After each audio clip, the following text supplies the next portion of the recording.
যদি আপনাকে ভোট দেয় ইসলামের কথা শুনে আপনি দেশ চালান, আপনাকে আমি সেলিউট দিব। কিন্তু মুক্তিযুদ্ধ মানবেন না আপনি, আমি আপনাকে রাজাকার কমুই, আমি কমুই।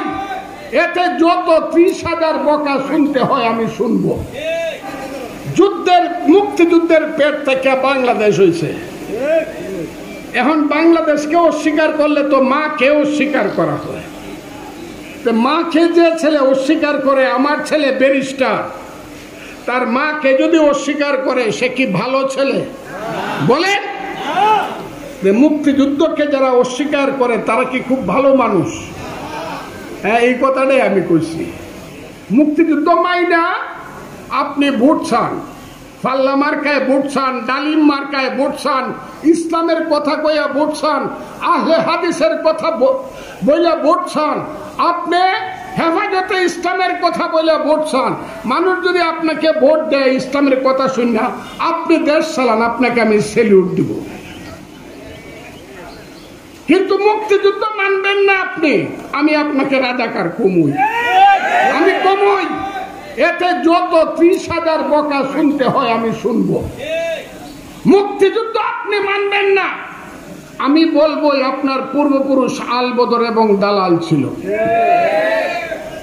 এতে আমাকে যত বকা দেন দিবেন, কিন্তু আমি মুক্তিযুদ্ধ ছাড়তে পারবো না। কারণ আমার ডাইন দিক থেকে লাফ মাইরা গুলি খাইয়া পড়ে গেছে। মামা মারে তুমি দেখো, 1 মিনিট সে আর বাঁচে নাই। বর্ডারে কবর দিয়ে আইছি, মা পাগল হয়ে মারছে, সেই মুক্তিযুদ্ধ ভুলে যাবো গা?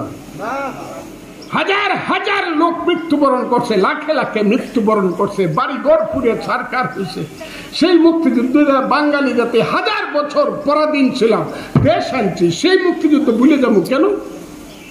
আমার যারা এখানে ভুল বুঝবেন, আমি তাদের সাথে আমি একটা কথা বলি, যারা আমাকে মনে করেন আমি মুক্তিযুদ্ধ বলে দোষ করছি, আল্লাহর ওয়াস্তে আমি আপনার বলি, তাইলে আমাকে আপনারা মাফ করবেন।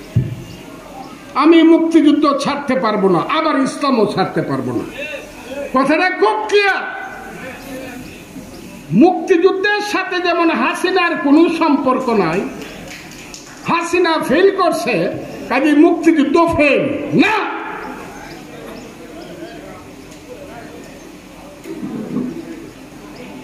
এই কথা যারা মনে করে মুক্তিযুদ্ধকে তারা ছোট করে দেখেন। একজন ইমাম সাহেব, অষ্টগ্রামের বরবাজারের ইমাম সাহেব, মসজিদের ইমাম সাহেব, উনি একটা কেসে পড়লেন।